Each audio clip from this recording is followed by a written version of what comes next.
Hello everyone. आज हम लोग बात करेंगे इकोनॉमी का एक इम्पोर्टेंट चैप्टर नेशनल इनकम। इसमें किस किस टॉपिक को कवर किया जाएगा वो पहले हम देख लेते हैं। फर्स्ट में हमारा रहेगा नेशनल इनकम, सेकंड में हिस्ट्री इसका, थर्ड में जीडीपी और जीएनपी के बारे में बात करेंगे, फोर्थ में रियल जीडीपी और and nominal GDP. Fifth one is transfer payment.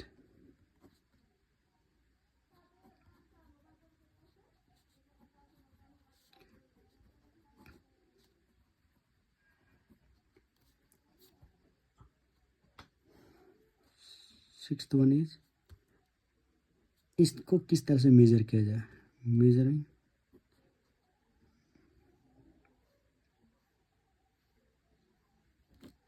Methodology, method of computing national income.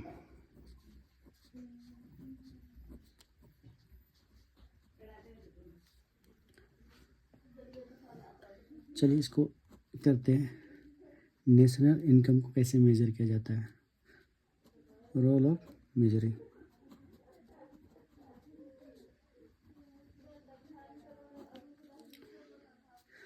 Eighth one is इसका लिमिटेशन।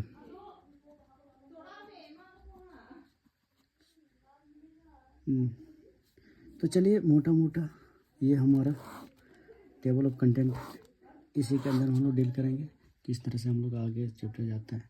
तो चलिए शुरुआत करते हैं हमारा फर्स्ट टॉपिक, फर्स्ट डेफिनेशन के साथ। वो हमारा होगा नेशनल इनकम। चलिए शुरुआत करते हैं।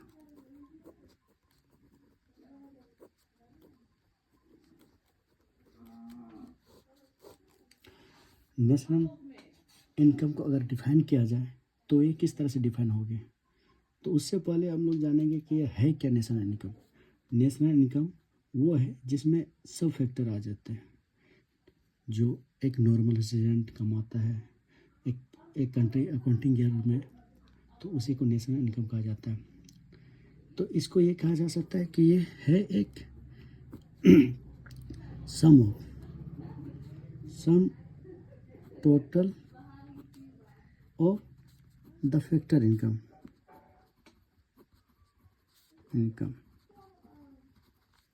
जैसे कि इसका हो गया सैलरी हो गया, वेज हो गया, रेंट हो गया, इंटरेस्ट हो गया, प्रॉफिट हो गया, ये सब जो कि रिसीव हो जाता है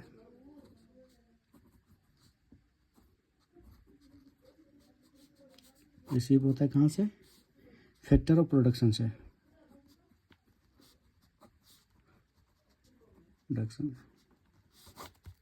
तो फैक्टर ऑफ प्रोडक्शन हमारा क्या क्या आ जाएगा, फैक्टर ऑफ प्रोडक्शन हमारा आ जाएगा लेबर, कैपिटल, लैंड और entrepreneurship of a nation.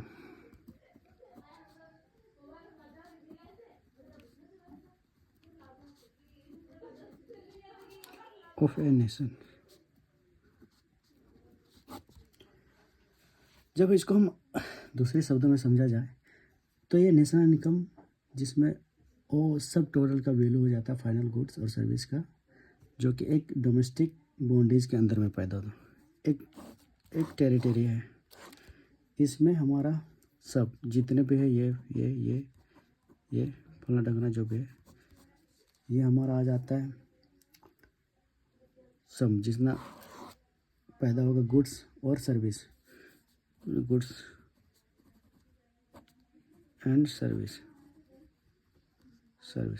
Good और सर्विस पैदा होते हैं। तो ये हमारे ये को डिफाइन किया जाते हैं, नेशनल इनकम को डिफाइन करते हैं। और ये भी इसका विदिन इसका एक टाइम लिमिट फ्रेम किया जाता है। एक टाइम लिमिट को फ्रेम किया जाता है। तो ये इंडिया के लिए बात किया जाए तो अकाउंटिंग ईयर ये हमारा है 1 अप्रैल टू 1 मार्च। चलिए अब आगे बात करेंगे, आगे बढ़ा जाए।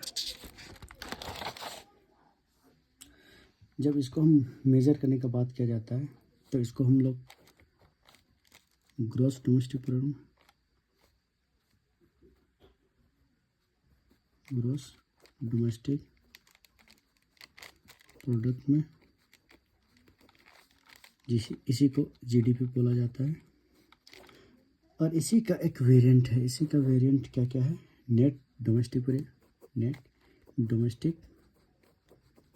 प्रोडक्ट, जिसको हम लोग शॉर्ट फॉर्म में एनडीपी। दूसरा है gross national product, gross national product GNP. Another one is net national product NNP. इसी तरह और अदर फैक्टर भी होते हैं, चलिए इसको बाद में डिटेल में देखा जाएगा। जो हमारा ये सर्विस है, जो भी आगे वेज, जो भी हमारा एग्रीगेट्स हैं, तो national income aggregates are either estimated based on factor cost on the market price. अगर मार्केट प्राइस में फिक्स किया गया है ये 50 रुपया, तो इसी के बेसिस पर ये कैलकुलेट किया जाएगा। तो फैक्टर कॉस्ट हमारा क्या क्या लगा, फैक्टर कॉस्ट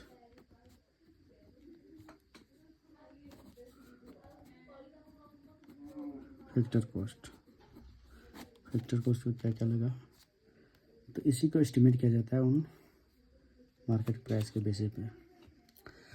तो चलिए एक एनसीईआरटी का कोटेशन है।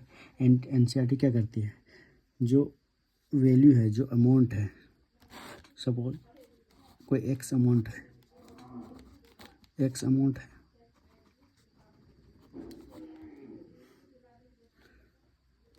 वाई अमाउंट, जेड अमाउंट, इसी को कंसीडर करके एक एग्रीगेट लिया जाता है और इसी के बेसिस पर हम लोग जीडीपी को डिसाइड करते हैं।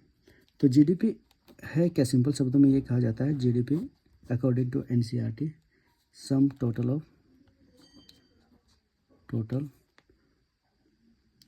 ग्रॉस वैल्यू एडेड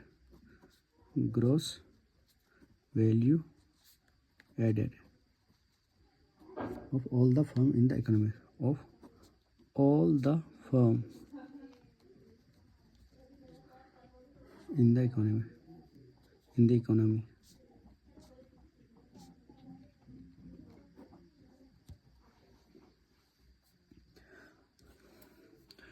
अब हम लोग एक मोस्ट इम्पोर्टेंट एक performance indicator, economic performance indicator को देखेंगे।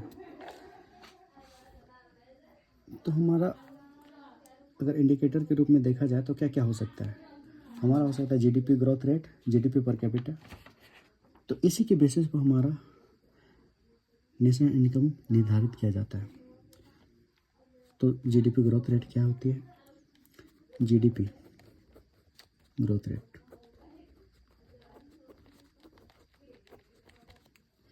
ये हमारा है, ये क्या इंडिकेट करते हैं, परफॉर्मेंस ऑफ कंट्री।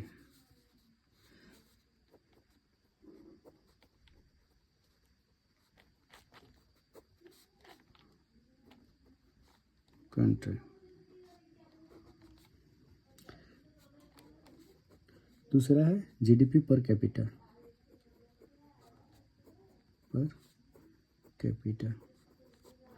ये कहता है लेवल ऑफ इकोनॉमिक डेवलपमेंट,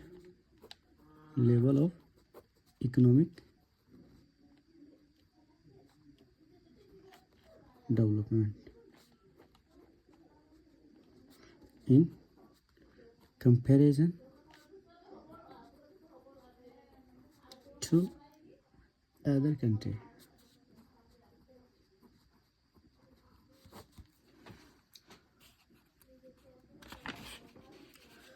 चलिए अब थोड़ा बहुत इसका हिस्ट्री को समझते हैं। हिस्ट्री में क्या क्या होती है, कैसे डिसाइड किया गया था। तो सबसे पहले हमारे यहाँ 1868 में दादा भाई नौरोजी आए थे। दादा भाई नौरोजी, ये है दादा भाई नौरोजी। ये बोला यार एनुअल पर कैपिटा इनकम एक कंट्री का क्या है। तो उन्होंने खूब सर्च मारा, उसको पता चला यार 20 रुपीज़ एक इंडिविजुअल का कमाई एक साल में इतना होता है।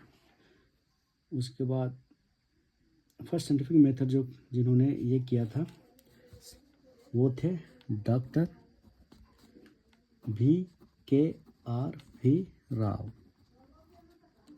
इन्होंने सबसे पहले डिवाइड किया था नेशनल इनकम को प्राइमरी सेक्टर में। फर्स्ट सेक्टर के प्राइमरी सेक्टर के अनुसार प्राइमरी सेक्टर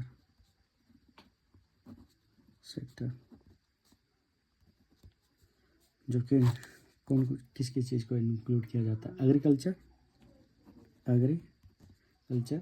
फॉरेस्ट,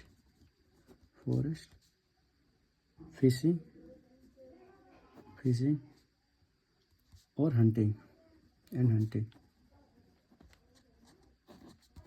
क्योंकि उस समय इकोनॉमी इतना बूम नहीं किया था, इतना डेवलपमेंट नहीं था, इस वजह से प्राइमरी सेक्टर को इस तरह से डिवाइड किया गया था। सेकेंडरी सेक्टर में देखा जाए तो हमारे आ जाता था industry. Secondary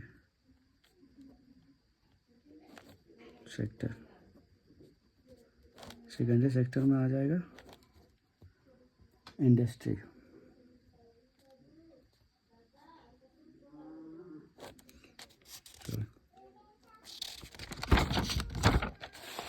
secondary sector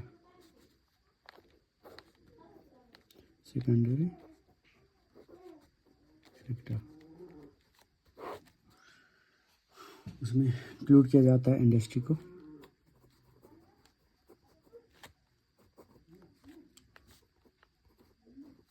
construction, transport, public service,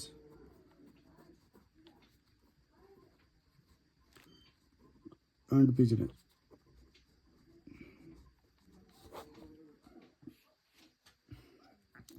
उनके अनुसार डॉक्टर V.K. राव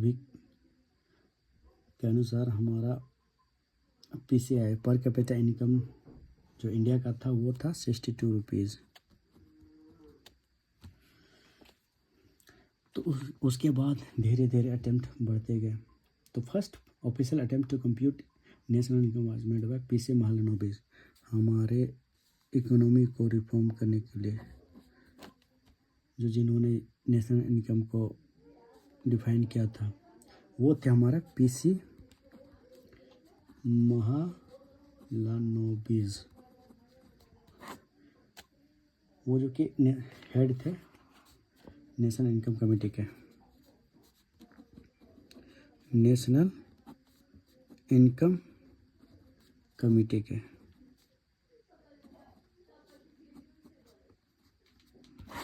हेड थे, जो कि गवर्नमेंट ऑफ इंडिया के द्वारा अपॉइंटेड थे।